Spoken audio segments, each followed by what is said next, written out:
ఆ రోజు వర్షం పడలేదు, ఎందుకంటే వాన చినుకులు కిందికి రావడం మర్చిపోయాయి. చిన్న చినుకు డ్రిజిల్ కిందికి చూసింది. మనం ఎలా పడతాం అని అడిగింది. కింద ఉన్న పూలు దాహంతో వంగిపోయాయి. ఒక చిన్న అమ్మాయి ఆకాశాన్ని ఆశగా చూస్తోంది. పెద్ద మేఘం నెమ్మదిగా చెప్పింది, మనకు గాలి మీద నమ్మకం ఉండేది. డ్రిజిల్ ముందుకు వచ్చింది, కాని మధ్యలోనే ఆగిపోయింది. నాకు భయం. అప్పుడు గాలి మెల్లిగా చెప్పింది, పడటం కాదు, నాట్యం చేయాలి.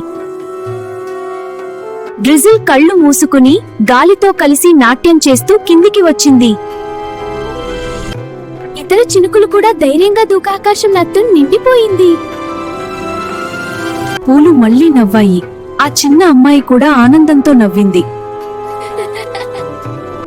వాన మళ్లీ గుర్తు చేసుకుంది, పడటం కాదు ఎగరడం నేర్చుకోవడం.